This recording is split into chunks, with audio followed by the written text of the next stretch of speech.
संस्कृत सरोवर में आप सभी का स्वागत है। और आज हम द्वितीय भास्वती भाग द्वितीय के द्वितीय अध्याय ना तुम सोचो तुम ऐसी का अध्ययन करेंगे। और सर्वप्रथम हम अश्वघोष के जीवन परिचय को जान लेते हैं। यहाँ पर मैंने संक्षेप एक लाइन में देने का प्रयास किया है जिससे हमें याद करने में आसानी रहे। साकेत का प्रथम अश्वघोष बुद्ध चरितम सौंदर्य नंदम सारी पुत्र प्रकरणम च। साकेत यानी उनका देश हो गया, ईसा पूर्व प्रथम शताब्दी उनका समय हो गया। अश्वघोष की 3 रचनाएं बुद्ध चरितम, सौंदर्य नंदम और शारिपुत्र प्रकरणम। अब हम चलते हैं उनके पाठ परिचय की ओर।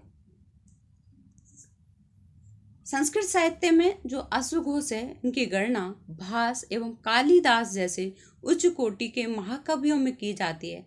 दार्शनिक महाकवि अश्वघोष की कृति बुद्ध चरितम का संस्कृत साहित्य में अद्वितीय स्थान है।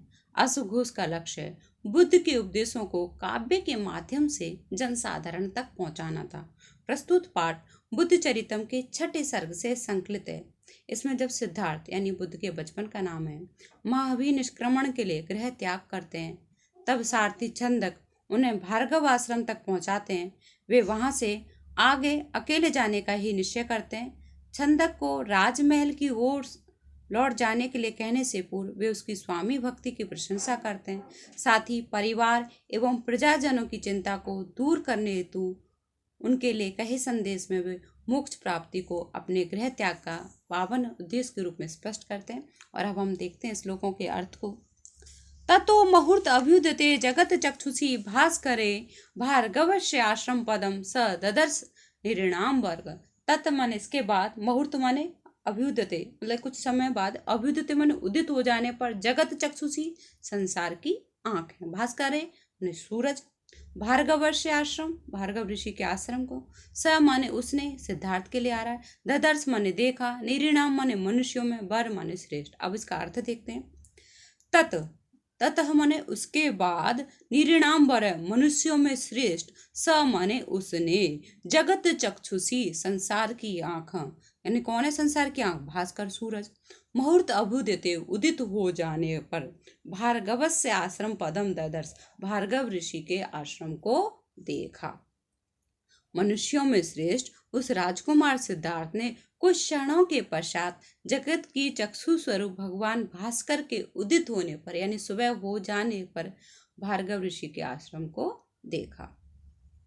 सुप्त विश्वस्त हरिणम स्वस्थ स्थित व्यंगमम विश्रांत इव यद दृष्ट्वा कृतार्थेव च अभवत।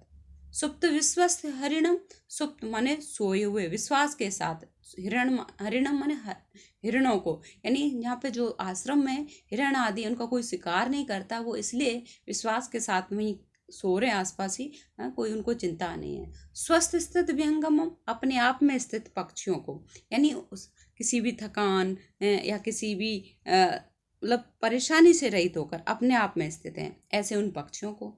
विश्रांति माने जिनका श्रम समाप्त हो गया, ऐसे। यद दृष्टवा माने देख करके, कृतार्थ हुए मतलब जैसे कार्य की जब पूर्णता हो जाती है तो हम क्या जाते हैं, कृतार्थ हो गए हम, ऐसे अभवत हो। अब इसका अर्थ देखते हैं। सुप्त विश्वस्त हिरणम, जहाँ निश्चित होकर सो रहे हिरण, और स्वस्थ स्थित विहंगमम, शांत और प्रमुदित होकर जो पक्षी हैं, ऐसे उनको देख करके, यद दृष्टवा माने देख करके, कृतार्थ हुए, च अभवत हो गए, और कैसे लगे, विश्रांत, कैसे कृतार्थ हो गए, कैसे महसूस हुआ उन्हें, विश्रांत एव च, जैसे मानो वो श्रम से रहित हो गए, यानी उनका जो कलेश था, उनके अंदर जो चिंताएं थी, वो सब समाप्त हो गई हैं। अब मन में एक अद्भुत सी शांति महसूस हो रही है। अब हम तीसरे श्लोक देखते हैं।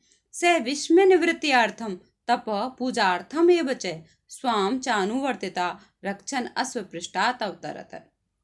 स मन वह, यहाँ पे सिद्धार्थ के लिए आ रहा है।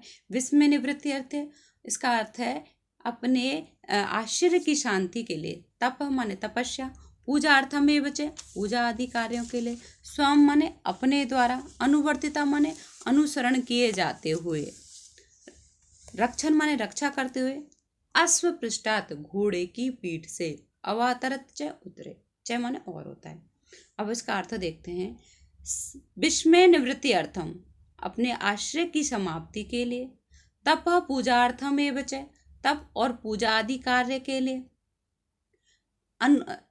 और तब पूजा आदि कार्य के लिए स्वयं माने अपने जो उन्होंने नियम बनाए, अनुवर्तिता माने नियमों को है रक्षा करते हुए। हम कई बार अपने लिए नियम बनाते, भाई सुबह मुझे इतने बजे जगना है, इतने बजे ये कार्य करना है, हम फिर उनको अनुकरण भी करते हैं। तो ऐसे अपने बनाए हुए नियमों की रक्षा करते हुए स माने वह, कौन, सिद्धार्थ, अश्व पृष्ठात घोड़े की पीठ से अवातरत उतरे।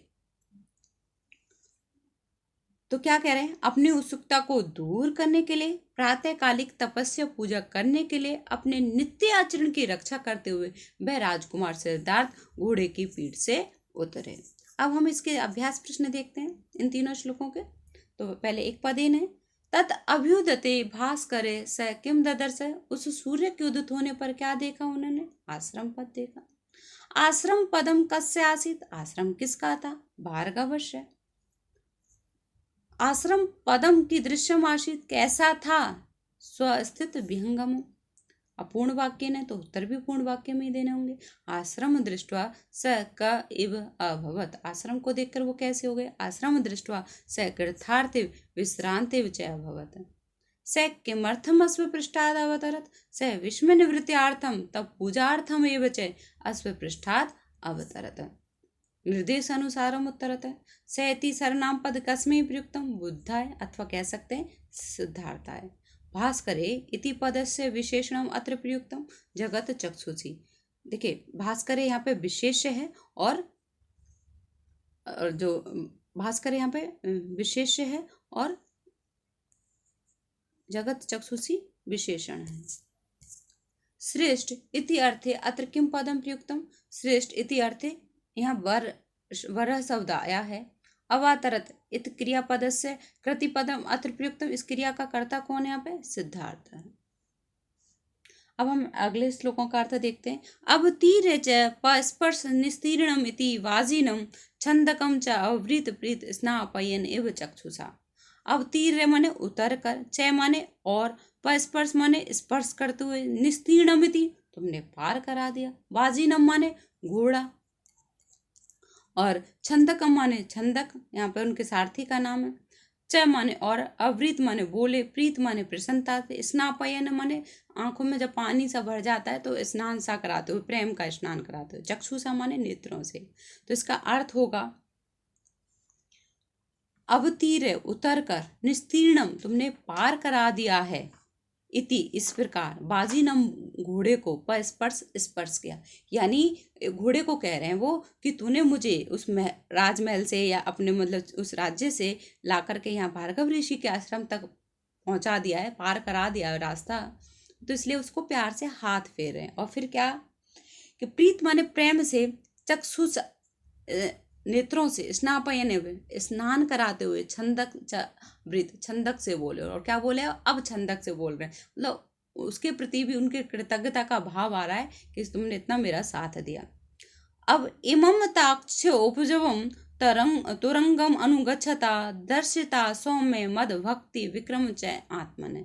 इमम माने इस प्रकार, ताक्ष उपजवम का मतलब होता है गरुड़ के समान तीव्र गति वाले, तरंगम माने घोड़े, अनुगच्छता माने अनुकरण किए जाते, दर्शिता माने जो दिखाइए, सौम्य उसके लिए संबोधन है छंदक के लिए, मद भक्ति मेरे प्रति भक्ति, विक्रम माने पराक्रम, आत्मन माने अपने आपके द्वारा। तो यहाँ क्या कह रहे हैं, इसका अर्थ हुआ अब तीर,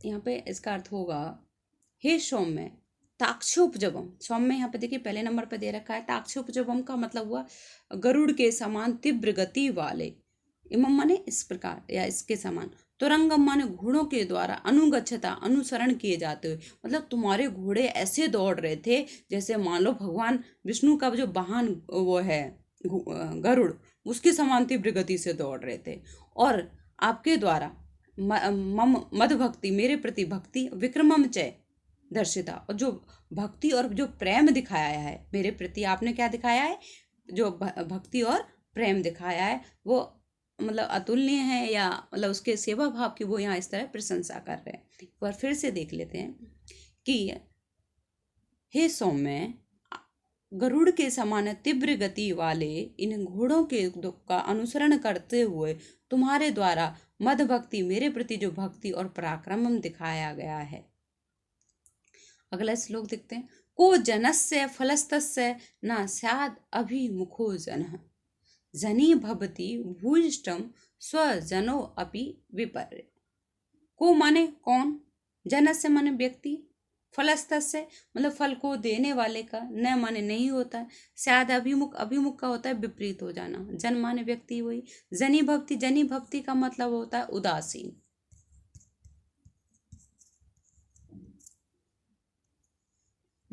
भूष्टम माने अत्यधिक,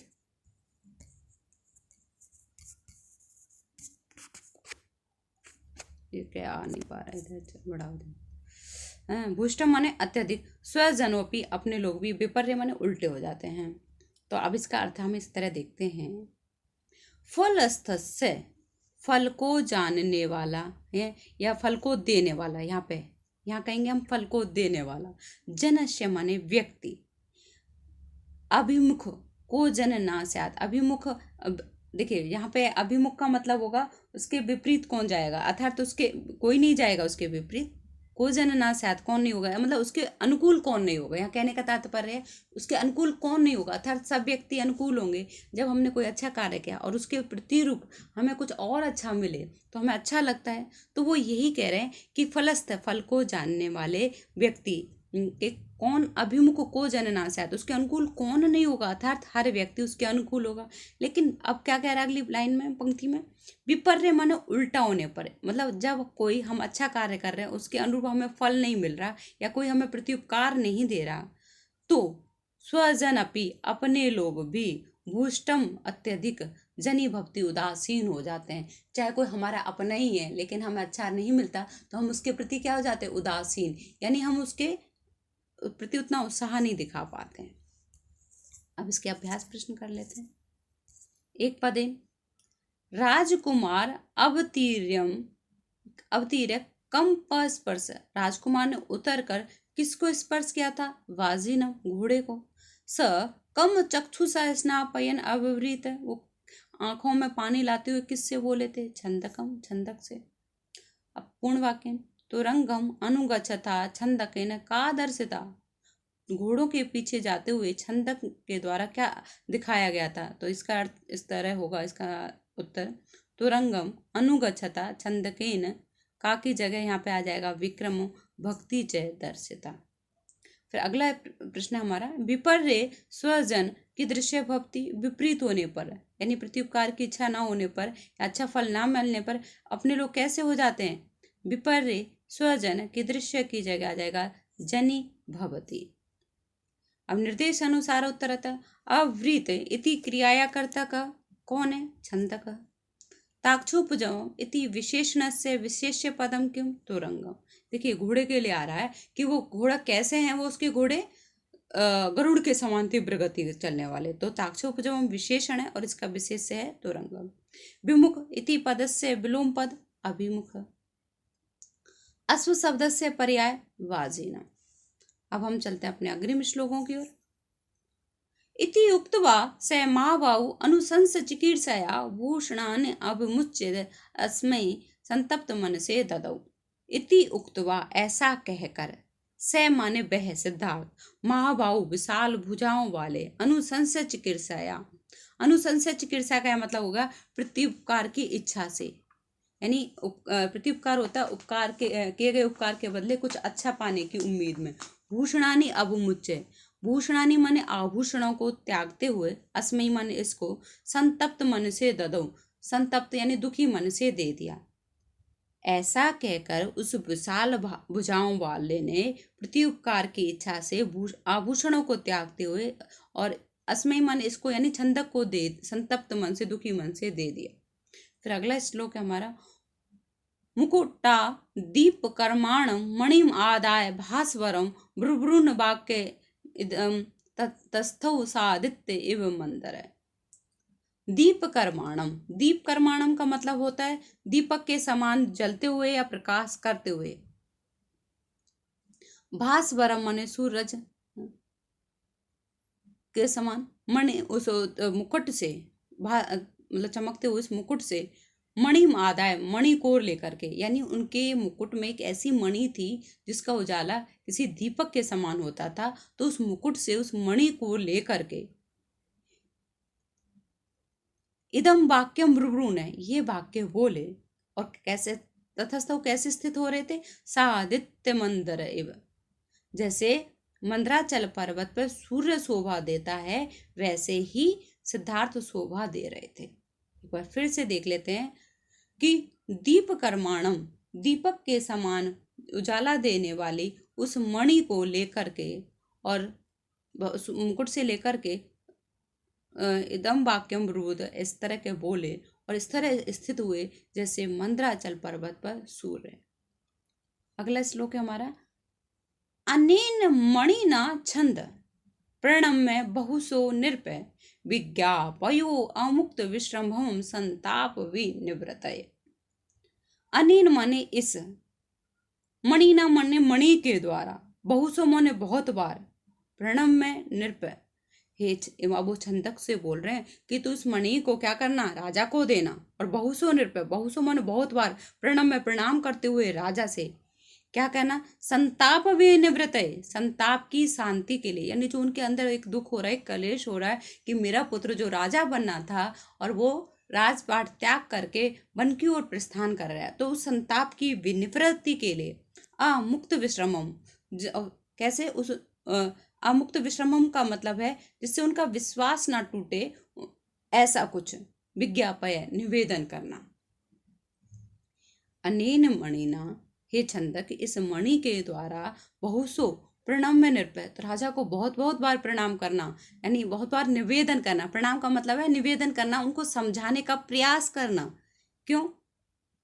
कि संताप भी निवृत्ति, उनके अंदर एक दुख हो रहा है, एक कलेश महसूस हो रहा है, उसकी निवृत्ति के लिए, उसकी शांति के लिए मुक्त विश्रमम, जिससे वो उनका विश्वास ना टूटे, ऐसा विज्ञापय निवेदन करना। कि यानी उनका जो निर्णय है सिद्धार्थ का वो सही है, उसको उनको इस तरह समझाना, इस तरह उनसे निवेदन करना। अब हम इनके प्रश्न देखते हैं। स राजकुमार भूषणानी कस्मौ ददौ, उस राजकुमार ने आभूषण किसको दिए थे? छंदकार, छंदक के लिए दिए थे। अगला है हमारा, स किमर्थ संतप्त मन से भूषणानी ददौ, उसने किमर्थ किस लिए संतप्त मन से भूषणानी मतलब जो आभूषण आदि थे वो दे दिए। अनुसंशय चिकित्साया, प्रत्युपकार की इच्छा से कि ये जाके पिताजी को समझा दे। इस प्रत्युपकार में स राजकुमार कम आदाय वाक्यम ब्रुवण ततस्तौ, स राजकुमार कम आदाय क्या लेकर के वाक्यम ब्रुवण बोला और कैसे स्थित हुए। स राजकुमार दीप कर्माणम भास्वरम मणि मुकुटता आदाय इदम वाक्यम ब्रुवण, इस तरह का वाक्य बोले थे। अनेन मणिना का विज्ञापय, इस मणि के द्वारा क्या निवेदन करना। अनेन मणिना बहु से प्रणम्य, बहुत बार प्रणाम करते हुए, नृप संताय विनिवृते मुक्त विश्रमम विज्ञापय, जिससे उनका विश्वास ना टूटे, ऐसा निवेदन करना।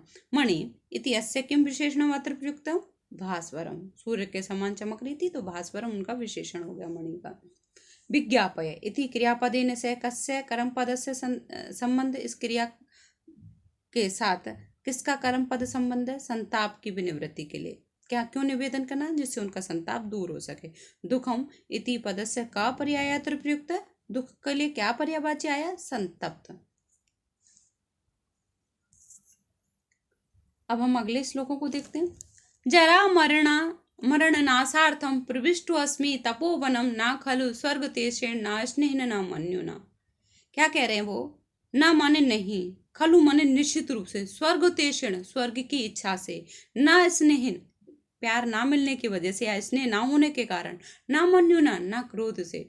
मैं यहाँ पर सिद्धार्थ छंदक से कह रहा है कि पिताजी को कह देना कि मैं यहाँ पे स्वर्ग की इच्छा से, भाई मैं स्वर्ग मिल जाए मुझे, या मुझे वही घर में प्यार नहीं मिला, मैं उसकी वजह से यहाँ आया हूँ। ना मन्युना, ना क्रोध की वजह से कि किसी पे मुझे गुस्सा आ रहा, किसी ने मेरी बात ना मानी, ऐसा भी नहीं है। मैं किस लिए प्रवेश हुआ अब वो बता रहे हैं। जरा मरण नासार्थम, जरा कहते हैं बुढ़ापे को, मरण माने मृत्यु के, नासार्थम नाश के लिए। यानी जो ये बुढ़ापा आता है एक उम्र के बाद, उसको कैसे नाश किया जाए, इस मृत्यु को कैसे खत्म किया जाए। इसलिए तपोवनम प्रविष्टो अस्मि, मैं तपोवन में प्रविष्ट हुआ हूँ। जैसे कि आप सिद्धार्थ के बारे में जानते होंगे, जब सिद्धार्थ का जन्म हुआ था तो उनके बारे में एक भविष्यवाणी की गई थी कि एक युवा होने पर या तो ये बहुत बड़े भोगी बनेंगे या योगी बनेंगे। तो इनके पिताश्री को लगा कि कहीं मेरा बेटा योगी ना बन जाए, इसलिए उनको सुख सुविधाओं का पूरा ध्यान रखा और सारे दुख दर्दों से दूर रखा। तो उनको भ्रमण आदि पे भी नहीं जाने दिया जाता था। लेकिन कहते हैं ना कि जो होनहार उसको कोई नहीं रोक सकता। तो वही हुआ, एक दिन जब वो भ्रमण के लिए निकले तो उन्होंने एक बूढ़ा व्यक्ति, एक रोगी व्यक्ति, एक मृत व्यक्ति देख लिया। तभी से उनके जो जीवन के प्रति लालसा थी वो खत्म हो गई और वो इन सब की निवृत्ति के लिए, सबकी शांति के लिए प्रयासरत हो गए। तो इसीलिए यहाँ पे कहा है कि मैं जरा माने बुढ़ापे के लिए, मरण माने मृत्यु के, नासार्थ के लिए तपोवन में प्रविष्ट हुआ हूँ। अब हम चलते हैं अगले श्लोक की ओर। तदेवम् अभिनिष्क्रान्तं न मा शोचितुम् अर्हसि, भूत्वा अपि हि चिरं शलेश कालेन न भविष्यति। तो इस 11वें श्लोक का अर्थ इस तरह होगा, अभिनिष्क्रांतम निकलते हुए, माँ माने मेरे लिए, सोचितुम ऐसी, शोक करने योग्य नहीं हो। क्यों? चिर श्लेषम भूतवा अपि, ये जो लंबे समय तक जो ये संयोग है, भूतवा, भूतवा जमा अपि, यहाँ पर दीर्घ संधि, ये जो संयोग है वो होकर भी, काले न ना भविष्यति, एक समय के बाद नहीं होगा। क्या कह रहे हैं यहाँ पे सिद्धार्थ जी कि इस प्रकार वो अभिनिष्क्रांत माने घर से निकलते हुए, माम माने मेरे लिए, ना सोचो तुम ऐसी, वो शोक करने योग्य नहीं है। क्यों? चिर श्लेष भूतवापी, ये जो लंबे समय तक हमारा संयोग था कि यानी हम पिता पुत्र के रूप में थे, वो एक संयोग था, वो होकर भी काले न ना भविष्यति, एक समय बाद नहीं होगा। ये बिल्कुल सच है। जो इस संसार में आया है वो उसको एक दिन जाना ही होगा, आज नहीं तो कल। और मृत्यु का तो कोई समय नहीं होता। कई बार बच्चे भी हमने जाते हुए देखा है। तो वो कह रहा है कि संयोग होकर भी एक दिन क्या होगा, नहीं होगा। इसलिए आप शोक ना करें, मेरा दुख ना मनाएं। अब 12वें श्लोक को देखते हैं। दुर्भो यस्मात् च विश्लेत तस्मान मोक्षाय मे मति, विप्रयोग कथम न स्याद भू अपि स्वजनात् इति।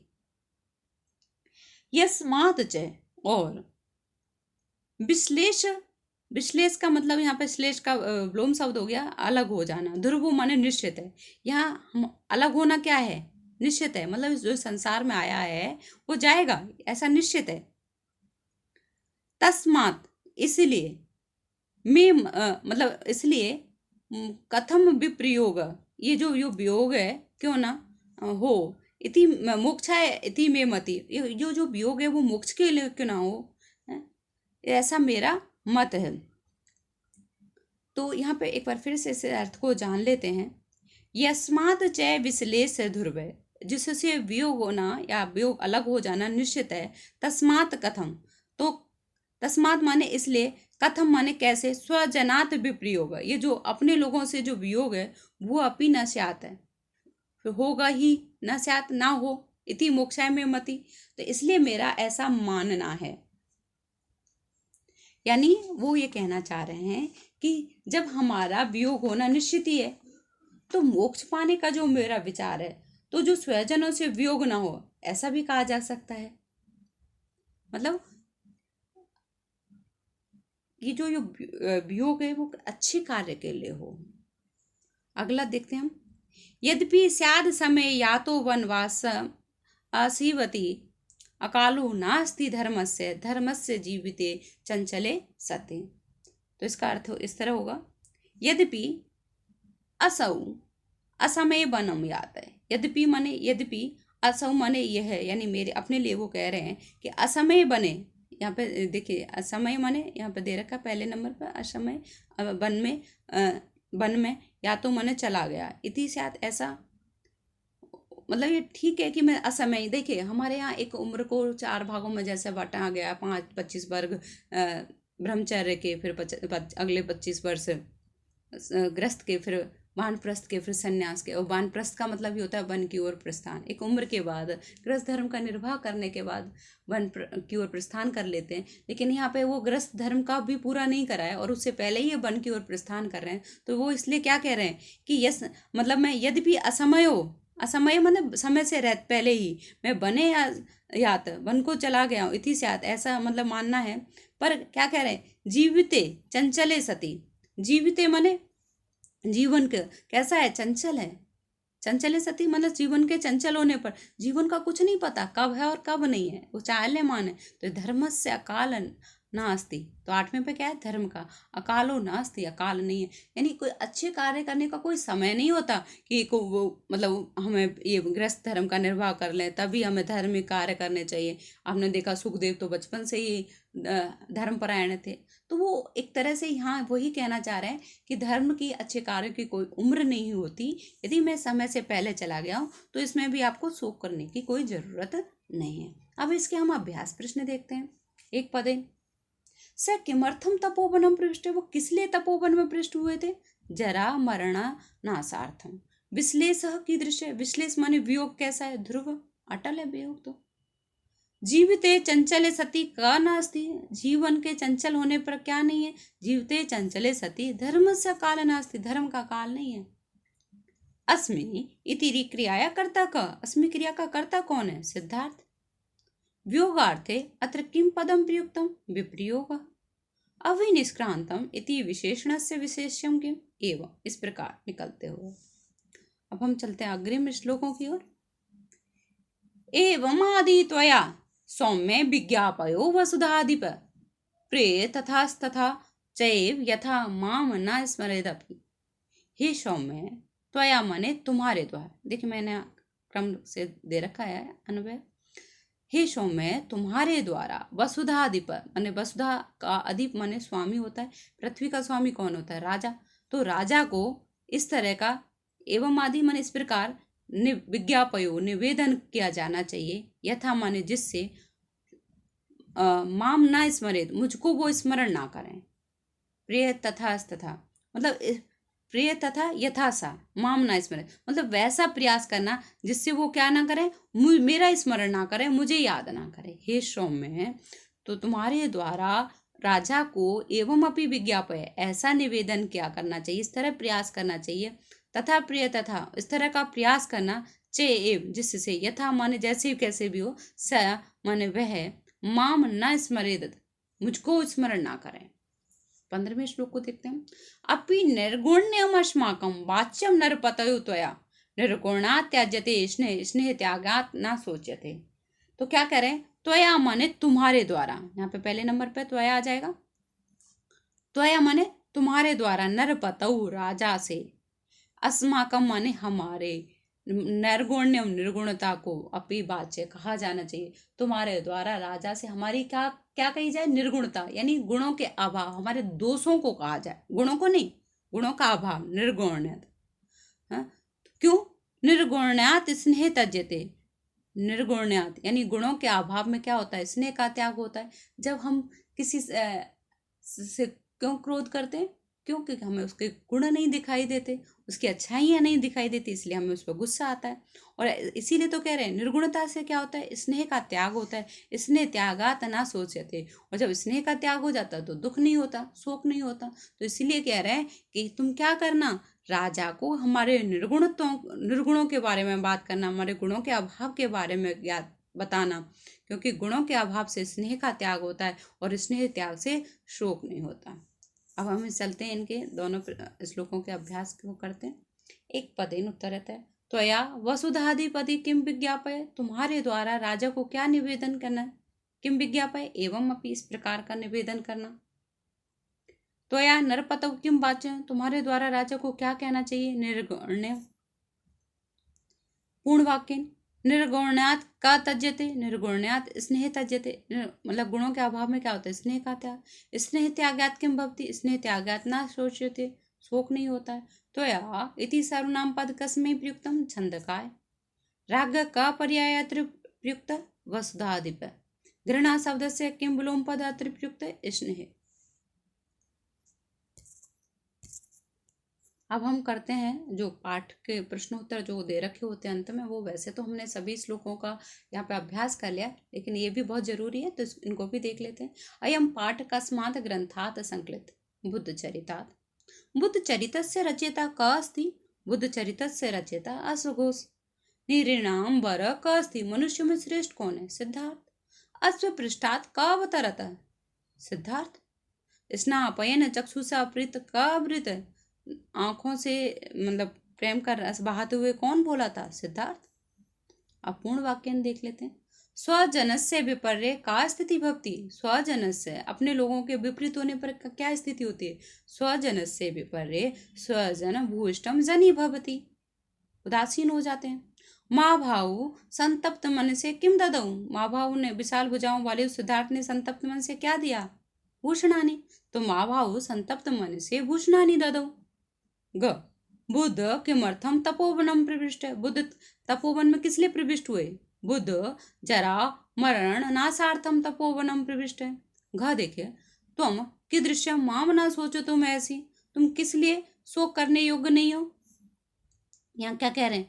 तुम अभिनिष्क्रांतम, तुम निकलते हुए, माम ना सोचो तुम ऐसी, मेरे लिए शोक करने योग्य नहीं है। कस्मिन सती कस्य अकाल नास्ति? किसके होने पर अकाल नहीं है? जीवते चंचले सती धर्मस्य, कस्य की जगह धर्मस्य काल नास्ति। अगला प्रश्न हमारा अधोलिखितेषु संधि कुरुत है। त्यागात न, यहाँ पे तय को पंचम वर्ण पड़े होने पर न हो गया, और त्यागान न। चय जमा एव, यहाँ वृद्धि संधि है, चैव होगा।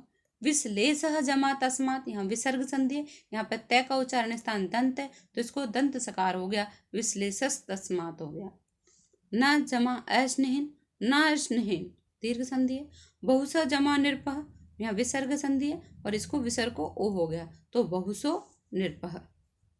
अब हम देखते हैं चौथे प्रश्न को, जिसमें लिखा हुआ है अधोलिखितेषु प्रकृति प्रत्यय विभागम कुरुते, यानी उनके प्रकृति प्रत्यय और विभाग, उनका अलग अलग विभाग करना बताना है। इसमें कौन सा उपसर्ग धातु और प्रत्यय है? सुप्त में स्वप धातु कथ प्रत्यय है।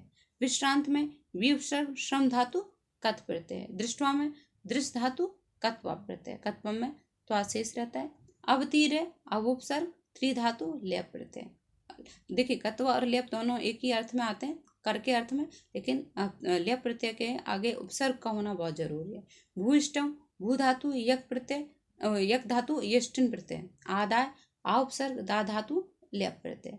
विज्ञापय पी धातु विउपसर्ग ज्ञा धातु लेप प्रत्यय। वाच्यम में वच धातु यत प्रत्यय। अब है हमारा अग्रिम श्लोक प्रश्न, जिसमें कह रहे हैं वो अधोलिखित श्लोकयो हिंदी आंग्ल भाषा है अनुवाद करो कार्य। अनुवाद वैसे हम कर चुके हैं, फिर भी एक बार देख लेते हैं। मुकुटः दीप कर्माणम मणिम आदाय भास्वरम भ्रुवुन वाक्येदम ततस्तौ सादित्य मंदर है। यानी भगवान बुद्ध ने अपने मुकुट से चमकती हुई मणि को लेकर के ऐसे बोले और ऐसे शोभित हो रहे थे जैसे मंदराचल पर सूर्य। जरा मरणार्थम प्रविष्टो असि तपोवनम ना खलु स्वर्ग तो ना स्नेह ना मनुना। इसका अर्थ होगा कि मैं स्वर्ग की इच्छा से, ना अप्रेम से, ना क्रोध से मैं यहाँ तपोवन में प्रविष्ट नहीं हुआ हूँ, अपितु जरा बुढ़ापे और मृत्यु के नाश के लिए तपोवन आया हूँ। अगला है ना तुम सोचो तुम ऐसी, इति पाठस्य सारांश मातृभाषा लेखनी है।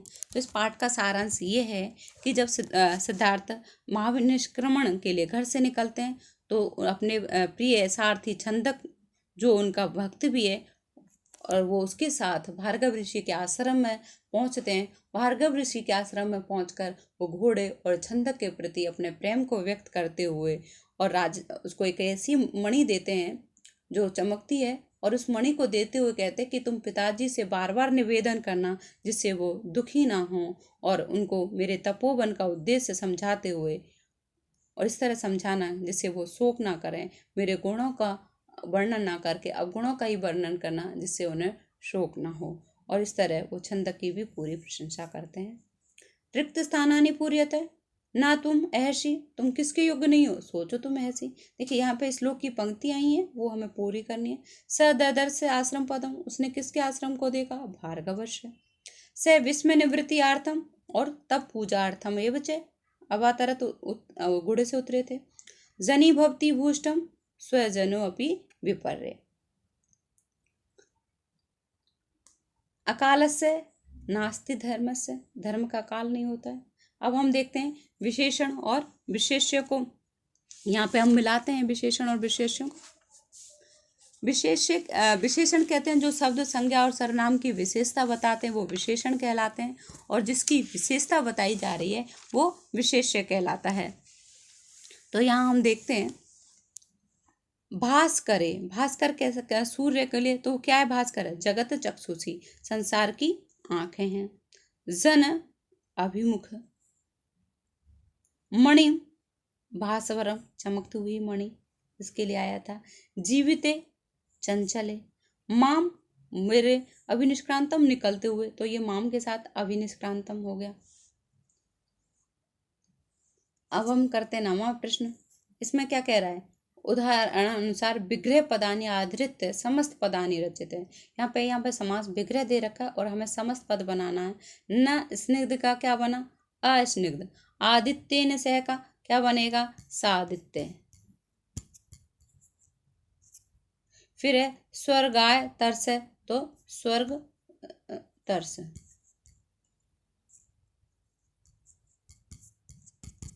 न काल अकाल है, न काल अकाल, अस्निग्ध की तरह ही हो गया। महंतो बहु यस्य से, इसका हो जाएगा महाबाहु। फिर है वसुधाया अधिप है, तो वसुधा अधिप, इसको यहाँ दे रखा। अब हम चलते हैं अधोलिखित पदानाम विपरीतार्थक मिलेनम करो। विपरीत का मतलब होता है विलोम शब्द या उल्टा। क्या होता है विपरीत का अर्थ, विलोम। विलोम शब्द के रूप में भी आ जाता है, इसे उल्टा शब्द भी कह सकते हैं हम, या विपर्य के नाम से भी हम इनको जानते हैं।